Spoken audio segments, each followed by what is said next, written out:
जय राधा माधवा कुंज विहारी।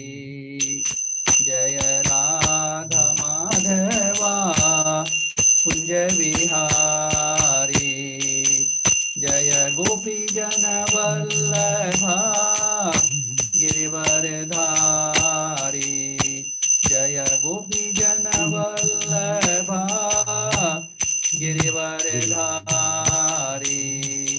जय राधा माधवा कुंज विहारी। जय राधा माधवा कुंज विहारी। यशोदानंदन व्रज जनरंजन। यशोदानंदन व्रज जनरंजन। यमुना तीरा वनचारी। यमुना तीरा वनचारी। जय राधा माधवा कुंज विहारी। जय राधा माधवा कुंज विहारी। यशोदानंदन व्रज जनरंजन। यशोदानंदन व्रज जनरंजन। यमुना तीरा वनचारी। यमुना तीरा वनचारी। जय राधा माधवा कुंज विहारी। हरे कृष्णा कृष्णा कृष्णा हरे हरे। हरे राम राम राम हरे हरे। हरे कृष्णा कृष्णा कृष्णा कृष्णा हरे हरे। हरे राम राम राम हरे हरे। जय राधा माधव राधा माधव राधे। जय राधा गोविंद राधा गोविंद राधे। जय राधा गोपीनाथ राधा गोपीनाथ राधे। जय राधा दामोदर राधा दामोदर राधे। जय राधा श्याम सुंदर राधा श्याम सुंदर राधे। जय राधा पार्थ साथी राधा पार्थ साथी राधे। जय कृष्ण बलराम जय कृष्ण बलराम कृष्ण बलराम जय वृंदावन धाम। जय कृष्ण बलराम जय कृष्ण बलराम कृष्ण बलराम जय वृंदावन धाम। जय जगन्नाथ जय जगन्नाथ। जय बलदेवा जय सुभद्रा। जय जगन्नाथ जय जगन्नाथ। जय बलदेवा जय सुभद्रा।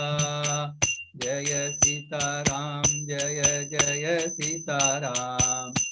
जय सीताराम जय जय सीताराम। जय वृंदावनेश्वरी राधे राधे। वृंदावनेश्वरी राधे राधे। जय वृंदावनेश्वरी राधे राधे। वृंदावनेश्वरी राधे राधे। जय गौर नित्याय जय गौर नित्याय गौर नित्याय जय गौर नित्याय। जय जय प्रभुपाद प्रभुपाद प्रभुपाद जय जय प्रभुपाद जय जय गुरुदेव गुरुदेव गुरुदेव जय जय गुरुदेव। हरे नाम संकीर्तन की जय। श्री श्री राधा गोविंद भगवान की जय। श्री श्री जगन्नाथ बलदेव सुदर्शन जी की जय। श्री प्रहलाद लक्ष्मणदेव भगवान की जय। श्री बंदर भगवान की जय। गौणित्या भगवान की जय। हरे कृष्ण मंत्र की जय। श्री प्रभुपाद की जय। गुरुदेव महाराज की जय। हरे कृष्ण मंत्र की जय। ऑल ग्लोरिफिड डिवोटी हरे कृष्णा। ऑल ग्लोरिफिड डिवोटी हरे कृष्णा।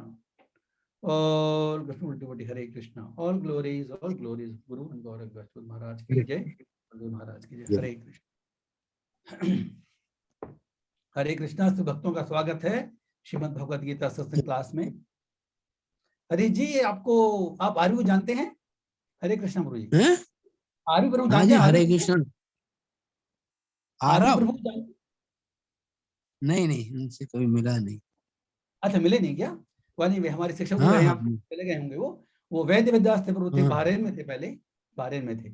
अच्छा, ओके। वो उनका आज उन्होंने आज शरीर छोड़ दिया, वो भगवान के धाम चले गए हैं।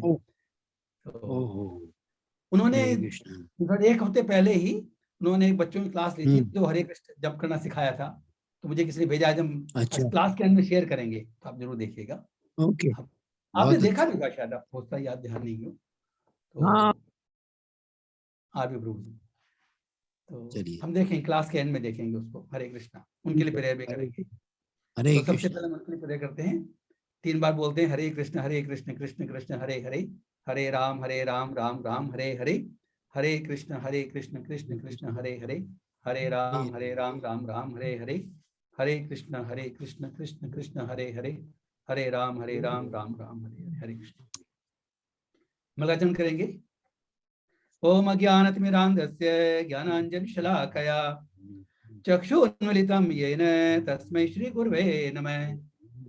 श्रीचैतन्यमनोभीष्टं स्थापितं येन भूतले स्वयं रूपकदा मह्यं ददाति स्वपदान्तिकं। वन्देऽहं श्रीगुरो श्रीमद्कमलं श्रीगुरून् वैष्णवांश्च श्रीरूपं साग्रजातं सहगणा रघुनाथान्वितं तं सजीवं साद्वैतं सावधूतं परिजनासहितं श्रीकृष्ण चैतन्य देवं श्री राधा कृष्ण पादान् सह गणललिता श्री विशाखान्वितांश्च।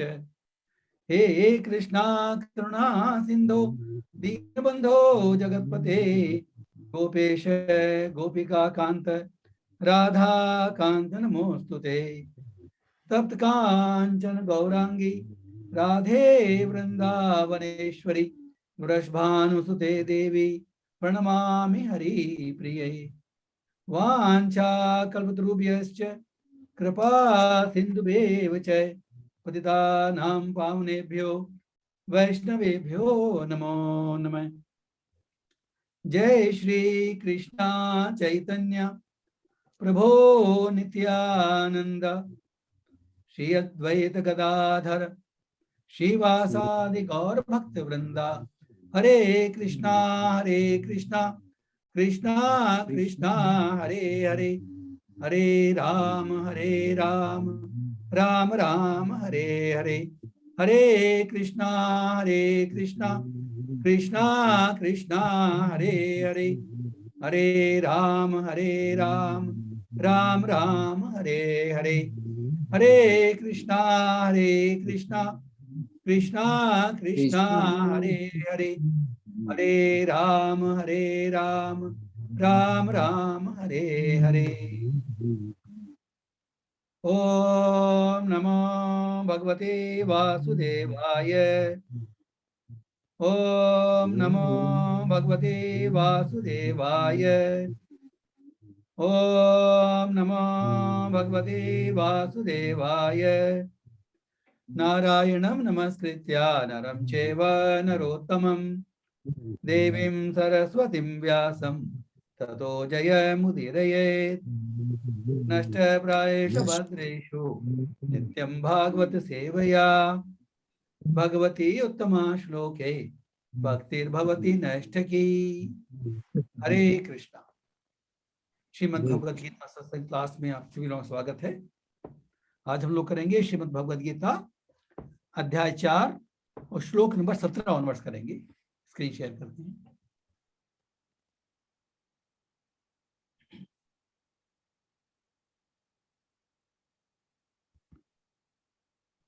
ओके, हरे कृष्णा।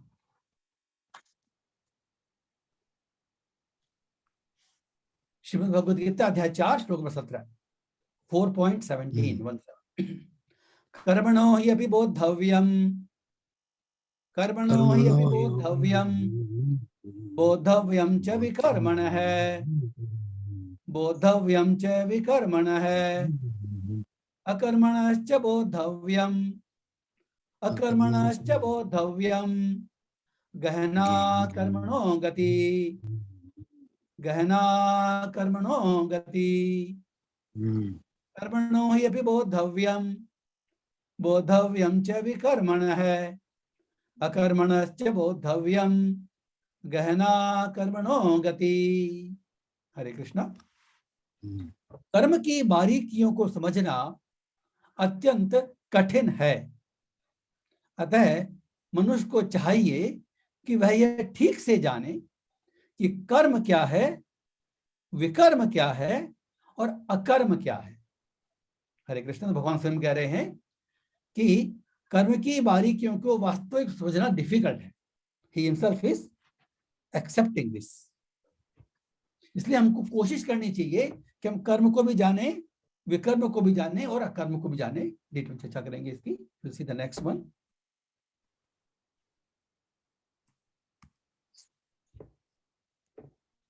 कर्मणि अकर्म यह पश्येत् कर्मणि अकर्म यह पश्येत् कर्मणि च कर्म यह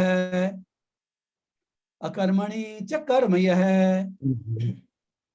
स बुद्धिमान मनुष्येषु स युक्तः कृत्सन कर्मकृत स युक्तः कृत्सन कर्मकृत कर्मणि अकर्म यह पश्येत् अकर्मणि च कर्म यह स बुद्धिमान मनुष्येषु स युक्तः कृत्सन कर्मकृत। हरे कृष्णा। जो मनुष्य कर्म में अकर्म और अकर्म में कर्म देखता है वह सभी मनुष्यों में बुद्धिमान है और सब प्रकार के कर्मों में प्रवृत्त रहकर भी दिव्य स्थिति में रहता है। ये थोड़ा टंग ट्विस्टर है। कर्म के अंदर अकर्म को देखना और कर्म के अंदर कर्म को देखना। और भगवान कह रहे हैं कि अगर हम ऐसा देखते हैं, कोई मनुष्य देखता है तो बुद्धिमान है। और ऐसा व्यक्ति जो ये सब देख सकता है, ऐसा व्यक्ति सारे प्रकार के कर्मों करने पर भी वो दिव्य स्थिति में, मींस वो कर्म के बंधन में लिप्त नहीं होता। We'll see one more श्लोक and then we'll come back to this।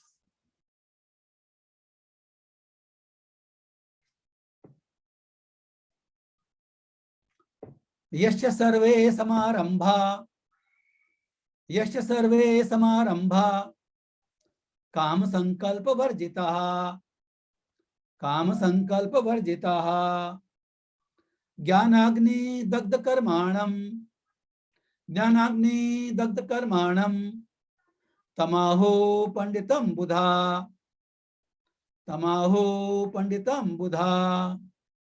हरे कृष्णा। जिस व्यक्ति का प्रत्येक प्रयास, उद्यम इंद्रिय तृप्ति की कामना से रहित होता है उसे पूर्ण ज्ञानी समझा जाता है। उसे ही साधु पुरुष ऐसा कर्ता कहते हैं जिसने पूर्ण ज्ञान की अग्नि से कर्म फलों को भस्मसात कर दिया है। हरे कृष्णा। अभी हम लोग स्टॉप शेयर करेंगे। आज 30 श्लोक देखेंगे। अभी कर्म की चर्चा चल रही है, इसके बारे में ठीक से हमको समझना है और फिर ये भी समझना है, यानी दैट विल डिस्कस लेटर। हरे कृष्णा। तो भगवान ने इसके पहले श्लोक में कहा था, जस्ट जो उसके पहले श्लोक था, कि भाई कर्म क्या है अकर्म क्या है, इसके विषय में बुद्धिमान व्यक्ति भी मोहग्रस्त हो जाता है। Means it is very difficult to understand कि कर्म क्या है, अकर्म क्या है, विकर्म क्या है। इसलिए भगवान कह रहे हैं कि मैं तुम्हें बताऊंगा कि कर्म के बारे में मैं तो बताऊंगा, ताकि तुम जान करके उससे कर्म से मुक्त हो सकते हो। और अब नेक्स्ट श्लोक भगवान ने जो आज हमने किया है, उसमें भगवान कह रहे हैं कि कर्म, विकर्म और अकर्म, इन तीनों को हमको ठीक से जानना है।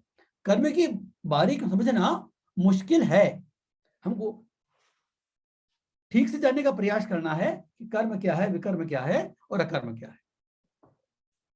और इसके नेक्स्ट में कहा कि जो कर्म में अकर्म को देखता है और अकर्म में कर्म को देखता है, वह बुद्धिमान। ये टंग ट्विस्टर है।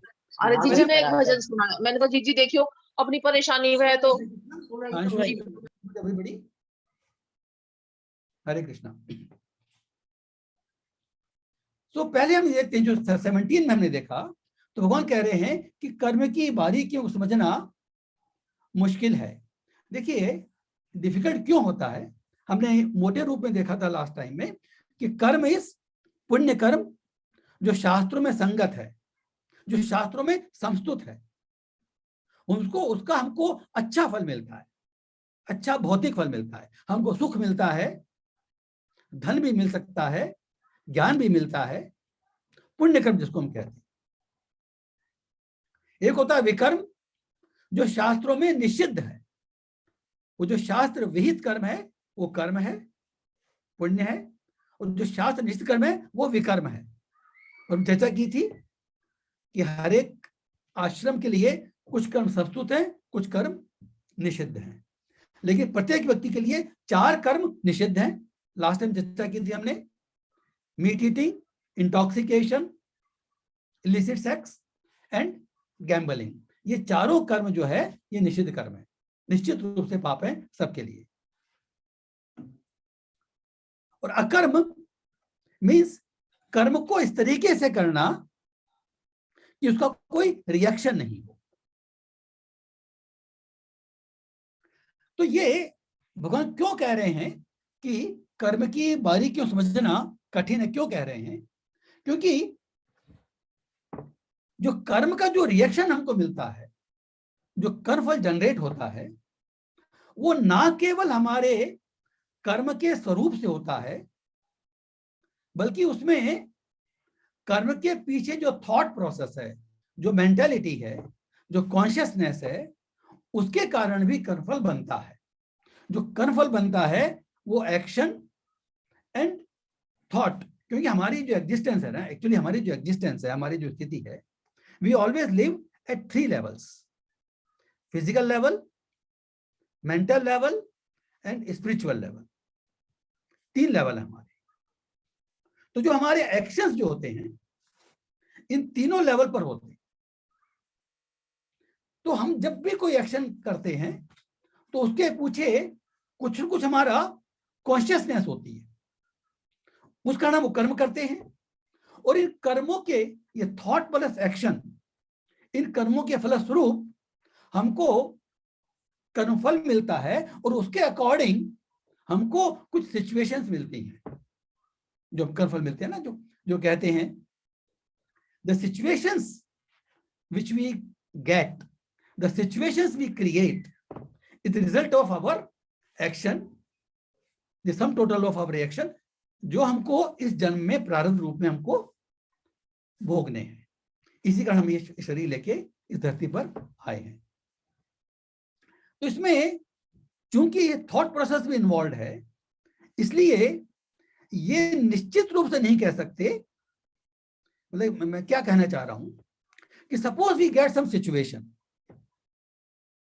तो इसको हम निश्चित रूप से नहीं कह सकते कि ये सिचुएशन इस कारण है। It is very difficult to correlate the two, और हमको इसका प्रयास नहीं करना चाहिए। हमको कर्म के सिद्धांत को जनरल रूप में समझना है।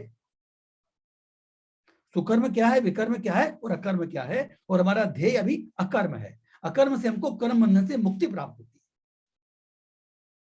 ठीक है, तो नॉर्मली क्या होता है कि अगर हम इस बात में particularly when we get some unfavorable situations, तो जनरली हम भगवान को उसके लिए जिम्मेदार ठहराते हैं कि भगवान ने ऐसा कर दिया मेरे साथ, भगवान को ऐसा नहीं करना चाहिए। तो ये हमारे आचार्य लोग बताते हैं कि जैसे ये एग्जांपल देते हैं कि ऐसा, इसका मतलब क्या है। जैसे कोई किसान जब जमीन में फसल बोता है, उसका बीज अगर मान लो थोड़ा लोअर क्वालिटी, घटिया क्वालिटी का बीज है, अच्छी क्वालिटी का नहीं है, तो जब बरसात होती है तो जो फसल उगती है वो अच्छी नहीं होती। And then he starts blaming rain कि रेन ठीक नहीं हुई, कम हुई, ज्यादा हुई। तो जो फसल की जिम्मेदारी जो है वो रेन की नहीं है, फसल की जिम्मेदारी है उसने जिस तरीके का बीज बोया। तो जो बीज जो बोते हैं ये हमारे कार्मिक सीड्स हैं। तो जो हमारे कर्म का जो रिएक्शन, हमको जो कर्म का फल मिलता है, वो कोरिलेट इसलिए नहीं कर सकते कि कर्म के जो हमको फल मिलते हैं, कार्मिक सीड्स, जो रिएक्शन जो हमको मिलता है, वो हर कर्म के करने के बाद उनका जो टाइम ड्यूरेशन होता है वो डिफरेंट होता है। किसी का फल हमको इमीडिएट मिल जाता है, किसी का फल जो है बहुत समय बाद मिलता है, और किसी का नेक्स्ट जन्म में मिलता है। एंड दूसरा क्या होता है कि बहुत सारे कर्म किए हमने, तो उन बहुत सारे कर्मों का फल, उनमें से कुछ कर्मों का फल एक साथ फलीभूत होता है। और कई बार ऐसा भी होता है कि एक कर्म का फल जो है it may be as a series of events, और हमारी जो मेमोरी जो है वो बहुत शॉर्ट है। We can not remember what we did in past, forget about past life, even we cannot remember in this life what we have done. तो practically ये जो टॉपिक इसलिए जा रहा है कि practically we should stop asking the question why. इसका short form में पिछली बार चर्चा की थी। क्या होता है कि when we start questioning why, we develop a kind of resentment. हमको थोड़ा रेटिसेंस आता है हमारे मन में, भगवान के प्रति विद्रोह की भावना, विरोध की भावना आती है। कैसे क्यों हो रहा है? देखिए, जो कर्म का सिद्धांत है वो बिल्कुल अकाट्य है, अटूट है। कर्म की घड़ी कभी गलत नहीं चलती। तो जो सिचुएशन मिलती है हमको वो हमारे स्वयं के कर्म को फल के अनुसार है, but we can not relate it one to one. और ऐसा भी कहते हैं कि जब हम भगवान की भक्ति शुरू कर देते हैं तो हमारे सारे कर्म का नाश उसमें हो जाता है। देखिए, ये भी एक पॉइंट है, लेकिन वो किस डिग्री तक होता है, जैसा कि हमने कई बार चर्चा की है। भगवान राम जी ने कहा है जब विभीषण उनके सामने आए थे कि मोरे सन्मुख आव जब कोई, जन्म कोट यज्ञ नासे तबही। तो अगर हमने भगवान की भक्ति शुरू कर दी है तो हम ये मान के चलना चाहिए हमको कि हमारे सारे कर्मों का फल नाश हो गया है। अच्छा, फिर क्यों आते हैं सुख दुख? करेक्ट, फिर क्यों आते हैं? हमको लगता है फिर भी कि हमको अपने कर्मों का फल मिल रहा है। देखिए, जब हम भगवान की भक्ति शुरू कर देते हैं तो जो सुख दुख हमारे जीवन में परिस्थिति ऐसी आती है जो हमको फेवरेबल अनफेवरेबल लगती हैं, वो केवल हमारे प्यूरिफिकेशन के लिए और एलिवेशन के लिए आती है।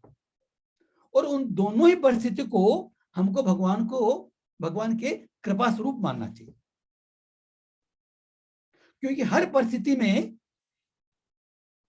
इट इज ए फैक्ट कि ये जो कर्म का जो सिद्धांत है जो कर्म में सिद्धांत है, इस कर्म फल के सिद्धांत का पीछे का जो पर्पस है, it is not to make us सुखी और दुखी, it is to prompt us take near him. लेकिन हमारी इंक्वायरी सही नहीं होगी अगर हम वहीं पर अटक जाएंगे और हम रेटिसेंट हो जाएंगे, रिसेंटमेंट हो जाएगा, ऐसा क्यों हो रहा है, इस क्यों को छोड़ दीजिए। बेसिकली आज का जो एक मेन मुख्य पॉइंट जो मैं एम्फेसाइज करना चाहता हूं कि क्यों का प्रश्न हमको छोड़ना चाहिए। हमको जो प्रश्न करना चाहिए कि अभी मुझे क्या करना है। हमको किसी भी हालत में हमको ये अपने मन के अंदर कन्विंस होना चाहिए कि अल्टीमेटली मैं ही स्वयं अपनी जो सिचुएशन मुझे मिल रही है, मैं ही स्वयं उसका जिम्मेदार हूं। अभी मुझे मिल रही है, हो सकता है मैंने कुछ पीछे से कर्म किए हों, लेकिन अभी मुझे ज्ञान है, तो कम से कम अभी तो मैं ऐसा और नहीं करूं जिसके कारण मुझे इसके बाद में कोई अनफेवरेबल या कोई विपरीत परिस्थिति हमारे लिए जनरेट हो। तो कर्म के फल को, कर्म के सिद्धांत को समझने का एकमात्र हमारा तरीका वो ये है कि इसको जनरल वे में समझना है कि अच्छा कर्म करेंगे तो अच्छा फल मिलेगा, बुरा कर्म करेंगे तो बुरा फल मिलेगा, और भगवान की भक्ति रूपी कर्म करेंगे तो हमको कर्म बंधन से मुक्ति होगी। अगर फल की आसक्ति त्याग कर, जो आज लास्ट में देखेंगे, फल की आसक्ति से त्याग कर जो कर्म करते हैं उससे हमको वो अकर्म कहलाता है और उससे हमको कर्म बंधन से मुक्ति मिलती है, और जो भगवत गीता का ध्येय है। और जब हम फल की आसक्ति त्याग कर अगर हम भगवान के प्रति भक्ति के रूप में कर्म करना शुरू करते हैं तो वो भक्ति कर्म हो जाता है, वो भी अकर्म है, लेकिन उससे हमारा जो डेवलपमेंट है, हमारा जो प्रोग्रेस है, वो तीव्र होता है। अब इस बात को शास्त्रों के माध्यम से समझने के लिए एक एग्जाम्पल लेते हैं, श्रीमद् भागवतम से एग्जाम्पल लेते हैं। ये जो अभी संदर्भ जो हम पढ़ेंगे, ये संदर्भ है परीक्षित महाराज के राज्य का। परीक्षित महाराज हैं, ये अर्जुन के पौत्र हैं। अर्जुन का पुत्र अभिमन्यु और अभिमन्यु का पुत्र परीक्षित। तो ये हम कह सकते हैं कि द्वापर युग के एंड में ये चक्रवर्ती राजा थे हस्तिनापुर के। उनके काल में कली का प्रवेश हुआ था। तो उसके संदर्भ में जो चर्चा हम पढ़ेंगे अभी, तो सीन क्या है कि देखिए पुराने जमाने में जो राजा लोग हैं वो अपने हाथ में अस्त्र शस्त्र सुसज्जित होकर वो अपने राज्य में घुमा करते थे और ये देखते थे, स्वयं देखते थे कि किसी दुष्ट के कारण कोई किसी निरीह प्रजा को कोई कष्ट तो नहीं हो रहा। ये उनका प्राइम कर्तव्य था। तो जब ये घूम रहे थे तो उन्होंने क्या देखा, देखिए आप सुनिए।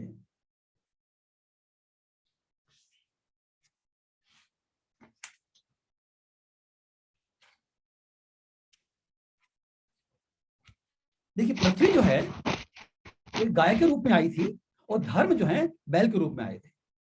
तो पृथ्वी की कंडीशन बहुत खराब थी और बैल की कंडीशन भी खराब थी। बैल के 3 पांव टूट गए थे और एक पांव पर वो चलने की कोशिश कर रहा था। तो पृथ्वी और धर्म गाय और बैल के रूप में आपस में वार्तालाप कर रहे थे। उस समय परीक्षित महाराज वहां पहुंचे। उन्होंने देखा, एक शूद्र को देखा। ये शूद्र जो है ये कली का रूप है, कली का प्रवेश है, कलियुग का प्रवेश है परीक्षित महाराज के राज्य में। उस शूद्र को देखा जो राजसी वेश में, उसका जो वेश है वो राजसिक है। ये क्या इंडिकेट करता है कि कलयुग में जो राजा लोग होंगे उनकी जो कॉन्शियसनेस होगी वो शूद्र जैसी हो। तो वो राजसी वेश में अपनी गदा द्वारा गाय और बैल को पीट रहा था, मानो कोई उनका संरक्षक न हो।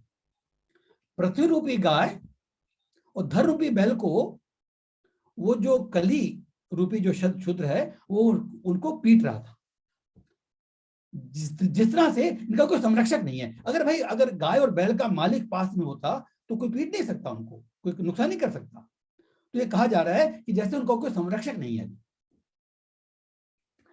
बैल श्वेत कमल पुष्प के समान प्रकाशवान था, एक पैर पर खड़ा था और बुरी तरह कांपते हुए मलमूत्र विसर्जित कर रहा था। गाय अपने बछड़े से विहीन थी और पैरों पर पिटे होने के कारण अधिक पीड़ित और दुर्बल थी। वह रो रही थी और घूमते हुए घास ढूंढ रही थी। तो जब महाराज परीक्षित ने देखा तो उन्होंने बादलों के समान गरजती आवाज में उस अपराधी को चुनौती दी।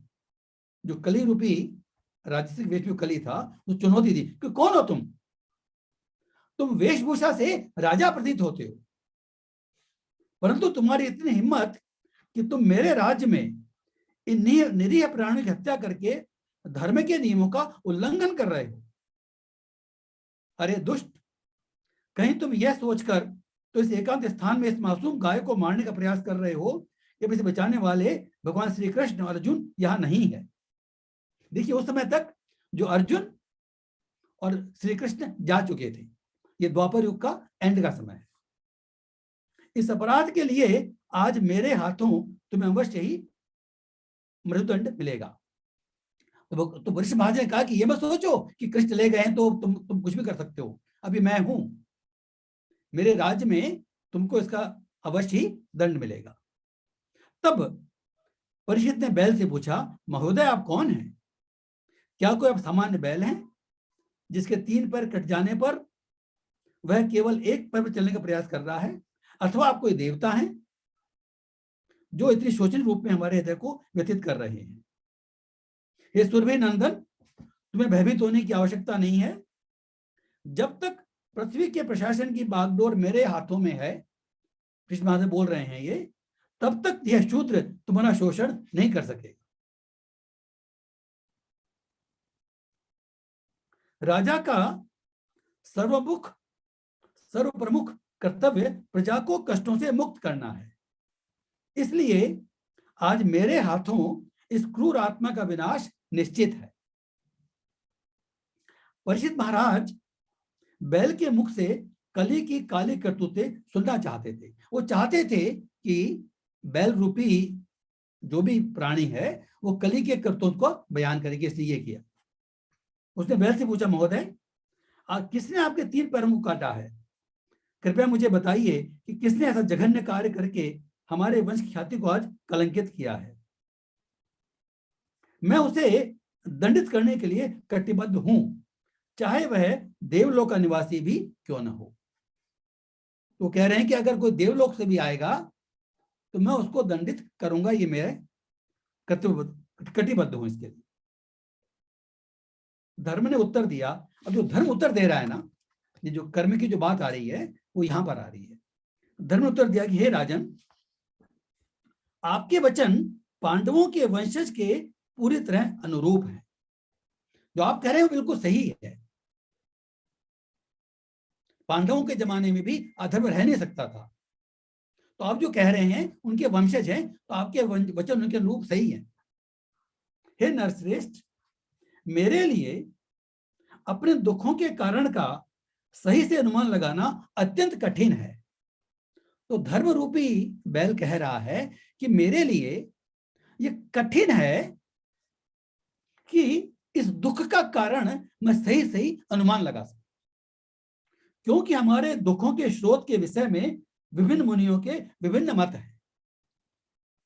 तो वो कह रहा है, बैल कह रहा है कि भाई अलग अलग मुनियों के अलग अलग मत हैं। देखिए क्या कहा जा रहा है, सुनिए, ध्यान से सुनिए। भगवान का भक्त होने के कारण धर्म जानता था कि परमेश्वर की स्वीकृति के बिना किसी को कोई कष्ट नहीं हो सकता। परमेश्वर की स्वीकृति के बिना, परमेश्वर के कारण नहीं, ये बात ध्यान देने की है। Not because of Lord. लेकिन जैसे हम कहते हैं ना कि भगवान की इच्छा के बगैर पत्ता भी नहीं हिल सकता। इसका मतलब क्या है कि जो भगवान ने जो नियम बनाए हैं उसका कोई उल्लंघन नहीं कर सकता।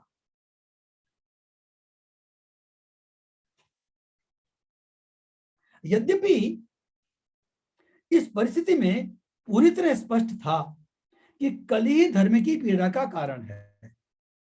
अपरेंटली देखेंगे तो कली उस बैल को पीड़ रहा था, और साधारण तरीके से हम कह सकते हैं कि कली इसका कारण है, उसने मेरे पांव काटे।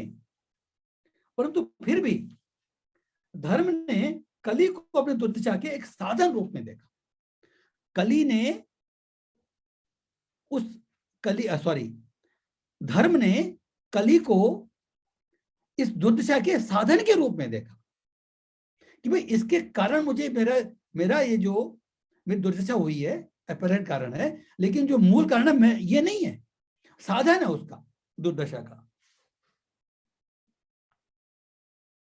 वह भली भांति परिचित था कि हमारे जीवन में आने वाले हर प्रकार के कष्ट हमारे ही पिछले पाप कार्यों के फल होते हैं। दिस थिंग ही न्यू कि भाई अगर हमारे जीवन में कोई भी दुख आता है, कोई भी कष्ट आता है, तो हमारे ही पिछले पाप कार्यों का फल है, चाहे उसका प्रत्यक्ष कारण कोई भी क्यों ना हो।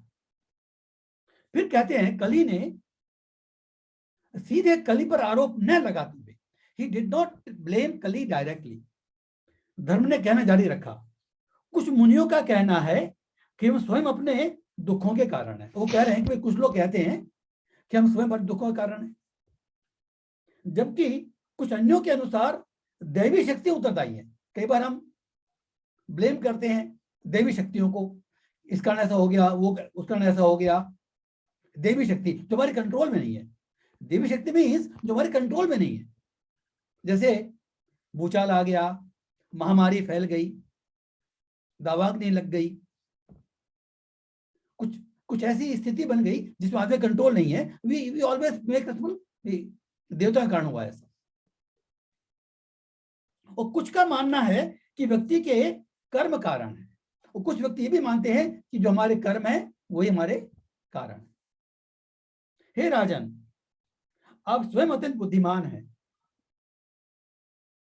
कृपया स्थिति का अवलोकन करके आप ही निर्णय लीजिए कि अपराधी कौन है। तो कहते हैं कि भाई आप जो हैं स्वयं बुद्धिमान हैं, तो आप निर्णय कीजिए कि इसका कारण क्या है। धर्म ने, अभी इंटरप्रेट कर रहे हैं यहां पर, धर्म ने अपने दुखों के लिए कली की ओर उंगली नहीं उठाई और न ही भगवान की ओर। जो बात इसमें नोट करने की है वो ये है कि धर्म ने अपने दुखों के लिए कली की ओर भी उंगली नहीं उठाई, जो प्रत्यक्ष कारण है, और भगवान को भी ब्लेम नहीं किया।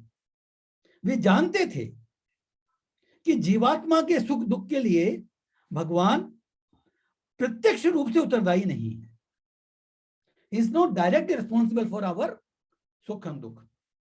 भगवान द्वारा नियुक्त माया शक्ति जीवात्मा को दुख देती है, जो पूरी तरह जीवात्मा के पूर्व कर्मों के फल पर आधारित होता है। तो ये क्या कहा जा रहा है यहां पर कि जब तक हम इस भौतिक संसार में हैं, तब तक हम माया शक्ति के नियमों से बंधे हुए हैं। भगवान की जो बहिरंगा शक्ति है, एक्सटर्नल एनर्जी है, माया शक्ति, इसे हम कहते हैं कि संसार जो है माया रूप है, तो हम उसके नियमों में बंधे हुए हैं जब तक हमारा जो कॉन्शियसनेस भौतिक है, हम इस संसार में हैं, और उसी कारण वो सुख दुख आते हैं, और वो हमारे पूर्व कर्मों के फलों पर आधारित होता है। भगवान के प्रति पूर्ण समर्पित भक्त भौतिक प्रकृति की प्रचंड यातनाओं से मुक्त होता है। अब यहां पर एक और सिद्धांत दिया जा रहा है कि जो इफ वी सरेंडर फुल्ली, भगवान के प्रति अगर हमारा सरेंडर पूर्ण है, पूर्णतः समर्पित है, तो उसको माया की प्रचंड यातना नहीं सता सकती, माया की प्रचंड यातनाओं से मुक्त होता है। भगवान श्री कृष्ण स्वयं ऐसे शुद्ध भक्तों की बागडोर अपने हाथों में लेते हैं और उन्हें मिलने वाले कष्टों को अत्यंत घटाकर मात्र अंश ही देते हैं। कहने का मतलब क्या है कि अगर भक्त के जो पूर्ण समर्पित भक्त है कितने डिग्री तक हम समर्पित हैं, ये इस पे डिपेंड करता है। लेकिन जो हमारे प्रारब्ध के कर्म हैं उनके अगर हमको दुख मिलता भी है तो उसकी डिग्री बहुत कम हो जाती है।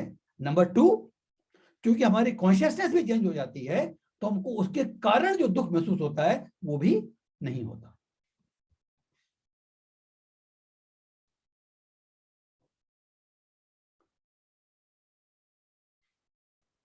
बैल के सुवचनों को सुनकर महाराज परीक्षित संतुष्ट हो गए।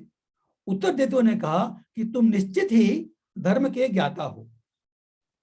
जो व्यक्ति, देखिए एक सेंटेंस बोल रहे हैं यहां पर, जो व्यक्ति दूसरों को अपने दुखों कारण मानकर उन पर उंगली उठाता है वह उस अपराधी के समान ही दोष का भागीदार बन जाता है। We should not blame. अगर हम ब्लेम करते हैं तो हम भी दोष के भागी बनते हैं। और चूंकि तुमने सूक्ष्म सिद्धांत को समझकर अपना मत व्यक्त किया है, निश्चित ही बैल के रूप में तुम स्वयं धर्म हो। ये कृष्ण महाराज ने कहा कि तुमने सिद्धांत को समझा है और तुमने जो अपना जो मत व्यक्त किया है इसी सिद्धांत को ध्यान रखते हुए कहा है, इसलिए तुम बैल के रूप में स्वयं धर्म हो।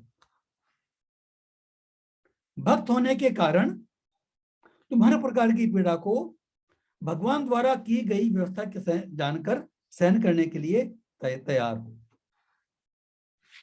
तो वो कह रहे हैं कि सतयुग में तुम धर्म जो है अपने 4 पैरों पर था, तपस्या, पवित्रता, दया और सत्य। अब जैसे जैसे कलयुग का आगमन हुआ तो दंभ, काम वासना और नशे रूपी अधर्म के कारण तुम्हारे 3 पैर टूट गए हैं।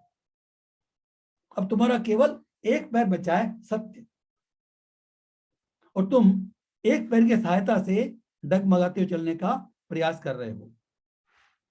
क्योंकि यह कली कलह से भरा है और कपट द्वारा फूलता फलता है, वह तुम्हारे इस पैर को नष्ट करने का पूरा प्रयास करेगा। तो ऐसा कहते हैं, इसमें आगे नहीं जाएंगे, ये जो अपना टॉपिक था उसके रेलेवेंट पोर्शन खत्म हो गया।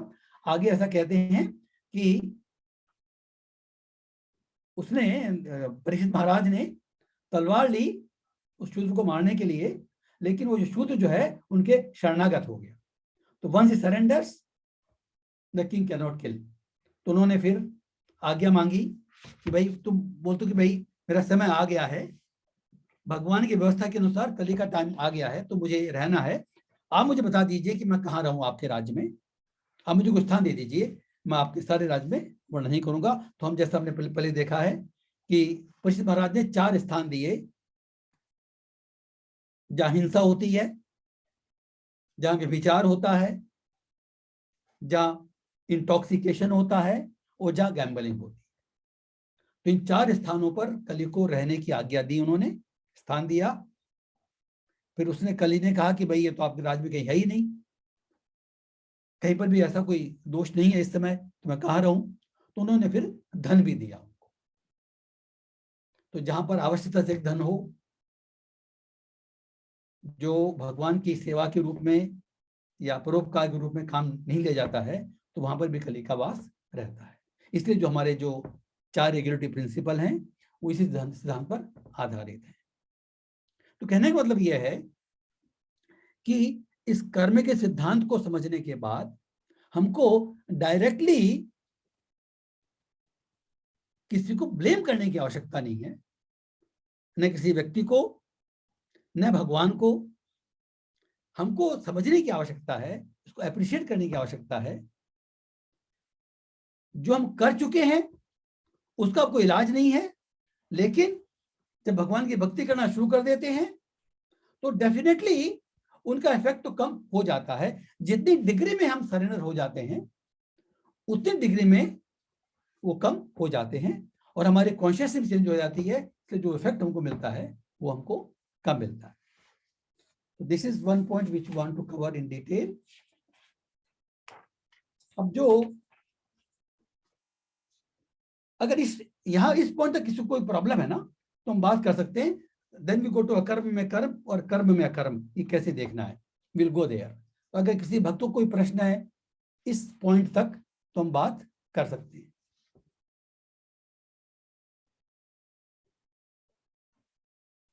हरे कृष्णा। नहीं तो चाहे तो हम क्लास के एंड में बात कर सकते हैं। तो विल गो टू, अभी नेक्स्ट में कह रहे हैं जो हमको कर्म से मुक्त होने को उपाय है, हमको कर्म में अकर्म देखना है, अकर्म में कर्म देखना है। देखिए इसका मतलब क्या हुआ, ये एक ब्रेन ट्विस्टर, टंग ट्विस्टर है ना। अकर्म के कम से कम दो मीनिंग समझ लेने चाहिए। अकर्म जो हम साधारण भाषा समझते हैं ना कि हम कोई काम नहीं करते हैं, निष्क्रिय हैं, तो अकर्म हो गया। तो एक तो जो इनएक्शन है वो अकर्म है, और एक अकर्म का मतलब यह है कि ऐसा कर्म जिसका फल जनरेट नहीं होता, इसलिए उसको अकर्म कहा जाता है। जो हम चाहते हैं, जिस कर्म पे हमको कॉन्सेंट्रेट करना है, वो ऐसा कर्म, अकर्म जो है ये निष्क्रियता नहीं है, लेकिन चूंकि इसको कर्म नहीं करने के रूप में देखा जाता है इसलिए ये प्रॉब्लम आती है। तो जब हम कहते हैं कि कर्म में अकर्म को देखना,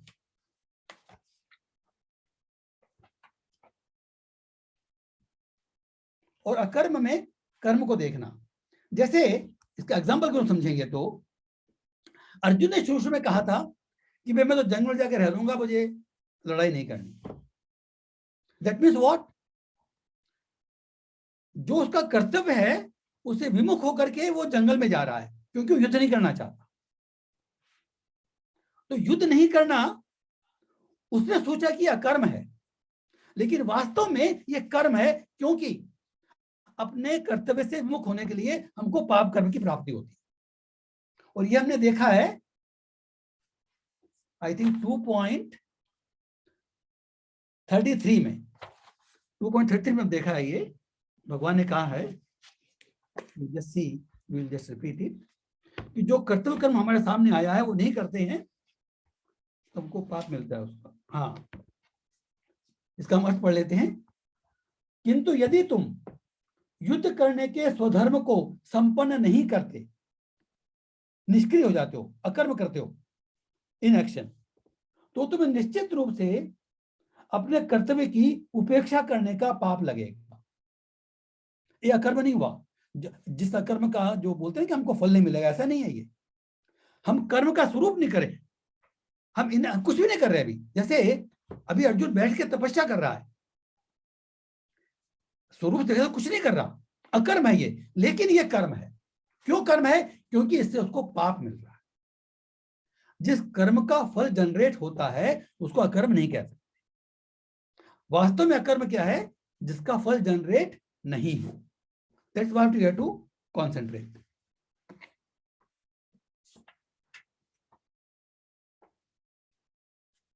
Similarly, जैसे कोई पेशेंट है और कोई डॉक्टर है, suppose the patient is dying and doctor is not working to save him, or in other words, suppose some thieves are there, robbers are there, they are plundering somewhere and the police is there inactive.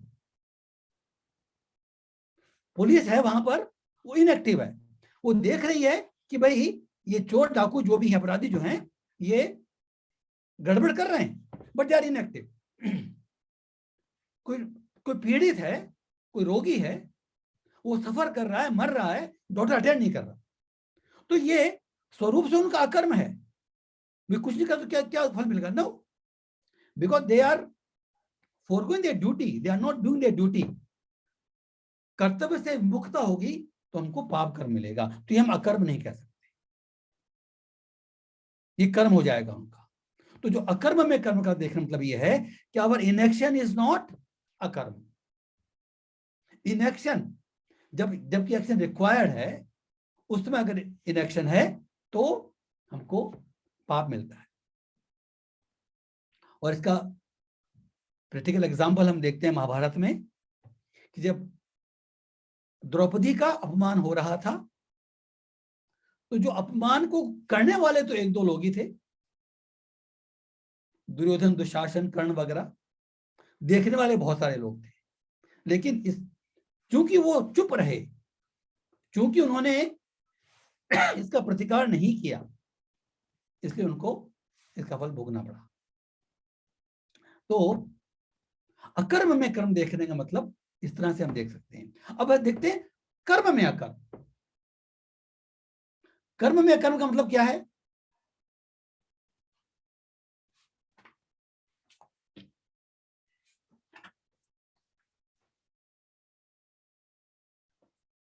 Example देखते हैं।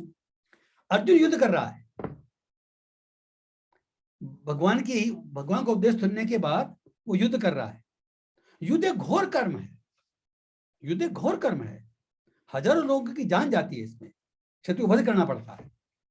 लेकिन चूंकि अर्जुन ये भगवान की आज्ञा स्वरूप ये कर्म कर रहा है, अपना कर्तव्य समझ के कर्म कर रहा है, तो ये उसका अकर्म है। इसमें एक बात हमको देखने की है, अगर अर्जुन की कॉन्शियसनेस ये होती कि भाई कोई मेरा राज्य हड़प रहा है, मैं युद्ध करूंगा, अगर मैं मर जाता हूं तो स्वर्ग मिलेगा और जीत जाऊंगा तो मुझे राज्य मिलेगा। मीन्स उसकी कॉन्शियसनेस जो है अपना राज्य प्राप्त करने की है, अपने खुद की रक्षा करने की है, तो ये उसका अकर्म नहीं है, ये उसका पुण्य कर्म है। अपने कर्तव्य की पूर्ति कर रहा है, लेकिन ये भौतिक है, इसका फल मिलेगा, ये अकर्म नहीं है। इसलिए भगवान ने इसके बाद में कहा है 237 में, अगर मेरी कॉन्शियसनेस भौतिक होती है तो हम कह रहे हैं कि हे कुंती पुत्र, तुम यदि युद्ध में मारे जाओगे तो स्वर्ग प्राप्त करोगे, और जीत जाओगे तो पृथ्वी के साम्राज्य का भोग करोगे। तो क्षत्रिय के लिए युद्ध करना भौतिक रूप से इसलिए संस्तुत था, पहले क्षत्रिय का कर्तव्य है ये। लेकिन अगर वही अर्जुन ये कर्तव्य जो है ये जो कैसे कर रहा है, he is doing it in different way. जो हम देखेंगे 3.30 जो हम देखे ना, हाल में देखा ना, मई सर्वाणी कर्माणी सन्निधत्तात्म चेतसा, जो हमने देखा, श्लोक देखा कि सब कर्मों को मुझ में समर्पित करके युद्धस्व विगत ज्वर है निराशी निर्ममो भूतवा, इस दृष्टि से कर्म करेंगे तो वो भगवान की भक्ति के रूप होगा, वो अकर्म होगा और उसमें भगवान का धाम प्राप्त होगा। तो सेम कर्म का जो हमारे कॉन्शियसनेस है, जो हमने शुरू में चर्चा की थी कि किसी भी कर्म का फल को जनरेट करने के लिए कर्म प्लस कॉन्शियसनेस मिलकर जनरेट करते हैं।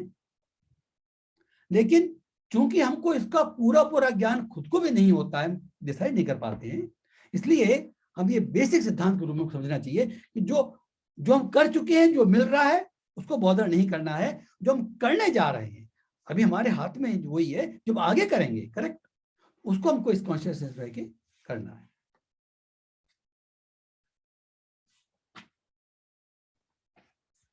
इसमें भगवान आगे कह रहे हैं कि सब बुद्धिमान मनुष्य, जो ऐसा जानता है वह मनुष्यों में बुद्धिमान है। क्यों? क्योंकि उसने कर्म की बारीकियों को जान लेने के कारण भगवान की शरण में रहने का निश्चय कर लिया, और जो कर्म करेगा वो बंधन से मुक्त रहने के लिए करेगा। इसलिए भगवान कह रहे हैं कि यहां पर कि ऐसा मनुष्य बुद्धिमान है। और इस तरह का मनुष्य, अगर ये जो आगे के 4-5 श्लोक देखेंगे, आई थिंक जो नेक्स्ट श्लोक हम नहीं लेंगे आज, लेकिन आगे 4-5 श्लोक देखेंगे, उसमें यह है कि जो लास्ट जो उसमें पॉइंट है, सयुक्त कृष्ण कर्म करता, वो सभी प्रकार के कार्य करता हुआ भी दिव्य स्थिति में रह सकता है, क्योंकि उसकी कॉन्शियसनेस पवित्र हो चुकी है। ये जो पवित्र होने जो लक्षण है आगे के 5 श्लोकों में देखेंगे कि किस किस प्रकार से अगर हम कर्म करने की कॉन्शियसनेस क्या होगी। आगे के 5 श्लोक जो हैं वो इस ज्ञान के धरातल पर कर्म करने की बात समझेंगे हम। मीन्स किसी भी कर्म को अकर्म के रूप में कैसे करें, तो जो अकर्म के रूप में करने के जो लक्षण होते हैं वो नेक्स्ट 5 श्लोकों में हम देखेंगे। जो आज हमने किया था एक श्लोक, वो टाइम नहीं इतना नहीं ले सकते, तो विल नॉट डू दैट। लेकिन ये समझने के बाद जो नेक्स्ट जो 5 श्लोक होंगे, I think we can cover in one session if possible. तो उसमें इस ज्ञान के धरातल पर कहने का मतलब यह है कि जैसे नेक्स्ट में देखेंगे कि ज्ञान की अग्नि से कर्म के सारे फल भस्मसात हो जाते हैं। ये आज का टॉपिक भी था, लेकिन आज टाइम नहीं है। तो ज्ञान के धरातल पर कर्म करने से, ज्ञान के धरातल पर रहकर निष्क्रिय नहीं होता है आदमी। ज्ञान के धरातल पर रह करके कर्म करने से उसके कर्म के सारे फल भस्मसात हो जाते हैं। तो इसमें जो इसके जो लक्षण हैं वो नेक्स्ट 5 श्लोकों में हम अगले बार देखेंगे। तो इसके बाद में एक्चुअली आज जो है, हम जब बहरीन में थे तो हमारे जो पहले शिक्षा गुरु हैं, उनका नाम है, वो साउथ इंडियन है, तमिल हैं, हिज ग्रेस वैद्य दास प्रभु जी। उनका नाम था आर वरदराजन। तो आज उनका देहावसान हो गया। एक्चुअली हमने कभी इंफॉर्मेशन ली है, तो वो मस्ट बी अराउंड 73-74। तो अपने एक हफ्ते पहले भी वो कहीं बच्चों को शिक्षा दे रहे थे। एक वीडियो आया मेरे पास। He has gone just out of Srirangam में, जो श्रीरंगम धाम है, वहां शुरू छोड़ा उन्होंने। एकदम just 2 days before, I think, और 1 day बिफोर, उन्होंने को हार्ट कंप्लेंट हुई, तो एडमिट हुए Apollo hospital in Trichy, and then he lost his body। तो उनका एक वीडियो है, कुछ हफ्ते या 10 दिन पहले उन्होंने कुछ बच्चों को शिक्षा दी है, अनाथ बच्चों को शिक्षा दी है, और उनको माला दी है। तो I would like to share that. Let me see if I can share that.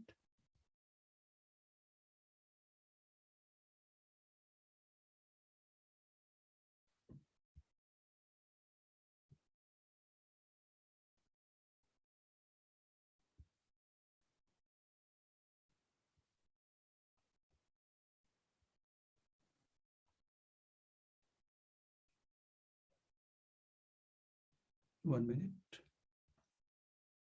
मैं भी स्टॉप शेयर कर देता हूँ, फिर दोबारा करूंगा एक बार। ओके,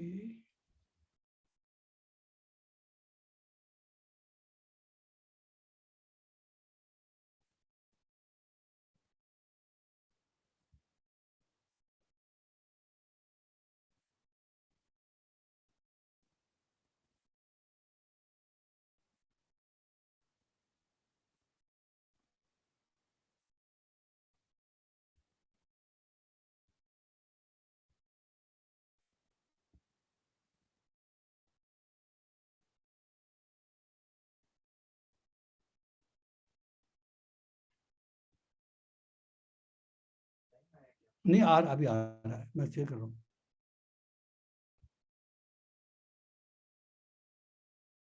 हाँ, अभी करता हूँ शेयर।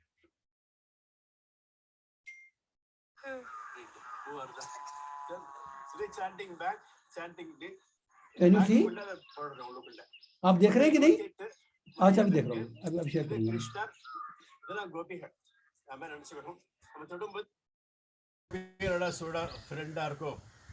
இதுல வந்து ஹரே கிருஷ்ணா கிருஷ்ணா கிருஷ்ணா ஹரே ஹரே ஹரே ராமா ராம ராம ஹரே ஹரே அப்படின்னு 108 தடவை சொல்லணும். 108 தடவை சொன்னீங்கன்னா 3 நிமிஷம் தான். டெய்லி ஒரு தடவையாவது 3 நிமிஷம். கிருஷ்ணா நமக்கு எவ்வளவு மணி கொடுத்துருக்காரு? 24 மணி நேரம் கொடுத்துருக்காரு. அதில் 8 மணி நேரம் தூங்கணும் ஷூரா. அப்புறம் 8 மணி நேரம் நம்ம வேலையெல்லாம் பார்க்கணும், ஸ்கூலுக்கு போகணும், படிக்கணும்டா பண்ணணும். அப்புறம் இதுதான் பகவான் கிருஷ்ணரை நினைக்கிறதுக்காக. கிருஷ்ணர் 24 மணி நேரம் நினைக்கணும், ஆனால் அட்லீஸ்ட் இது 3 நிமிஷமாவது ஹரே கிருஷ்ணா கிருஷ்ணா கிருஷ்ணா ஹரே ஹரே ஹரே ராம ராம ராம ஹரே ஹரே சொல்லுங்க. ஹரே கிருஷ்ணா கிருஷ்ணா கிருஷ்ணா ஹரே ஹரே ஹரே ராம ராம ராம ஹரே ஹரே. ஸோ எல்லாரும் இது வந்து பேக், ஆளுக்கு ஒரு பேக் ஒரு இது கொடுக்குறோம். இதுக்குள்ளே போட்டுட்டு நீங்க சேஃபா வச்சுங்க, தரையில போடாதீங்க. ஏன்னா கிருஷ்ணா பேசல் இருக்கு இல்லையா, தரையில வேண்டாம். வந்து ஜாகிரதா மாட்டி வைங்க வீட்டுல. அதை எடுத்துட்டு ஜப்பம் பண்ணிட்டு மறுபடியும் மேலே எடுத்து வச்சிருங்க. அப்புறம் குளிச்சுட்டு மடியா பண்ணுங்க முடிஞ்ச வரைக்கும். ராத்திரி இருந்து குளிச்சுட்டு, ராத்திரி எத்தனை மணிக்கு குளிக்கிறீங்க? 4 மணிக்கா? 4 மணிக்கு குளிக்கிறீங்க? எத்தனை மணிக்கு குளிக்கிறீங்க? 4 மணிக்கு. சரி, மார்கழிக்காக குளிச்சாங்க, இப்ப கொஞ்சம் லேட்டா. பரவாயில்ல. எங்க அப்பா அப்படிதான் 4 மணிக்கு எழுப்பி விடுவாரு, கரத்தை தண்ணி எடுத்து விட்டுவாரு ஜிலு ஜிலுன்னு. Hare Krishna. I think I stop share now, sorry. So ये इनका नाम है वैद्य दास प्रभु जी। ये हमारे शिक्षा गुरु हैं, बाहर में हम गए थे तो सबसे पहले इनसे हमारा कांटेक्ट हुआ था। ये इस्कॉन के भक्त थे और इन्हीं से हमने मतलब वी स्टार्टेड आवर जर्नी, जो इस्कॉन में जाने की जर्नी जो है इनके थ्रू शुरू हुई थी, इसलिए हम शुक्रगुजार हैं। तो इनके लिए हम आज एक बार सब लोग अनम्यूट करके अपने आप को हरे कृष्ण महामंत्र बोलेंगे। हरे कृष्णा कृष्णा कृष्णा हरे हरे, हरे राम हरे कृष्णा कृष्णा कृष्ण राम हरे राम हरे, हरे राम राम राम हरे हरे कृष्णा कृष्णा हरे कृष्णा हरे हरे, हरे हरे राम राम राम हरे हरे। हरे कृष्ण। ये means even when he left his body, even before 1 week, he was trying to, कोशिश कर रहे थे भी अधिक से अधिक लोग भगवान कृष्ण का नाम ले। Hare Krishna Krishna Krishna Hare Hare, Hare Ram Ram Ram Hare Krishna. So with this I close my class. अगर किसी भक्त का कोई प्रश्न है, कोई सजेशन है, डाउट है तो हम बात कर सकते हैं। हरे कृष्ण।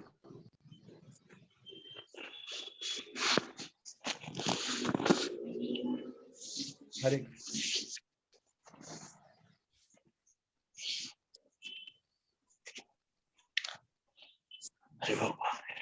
अगर कोई प्रश्न नहीं है तो फिर will conclude the class. Hare Krishna.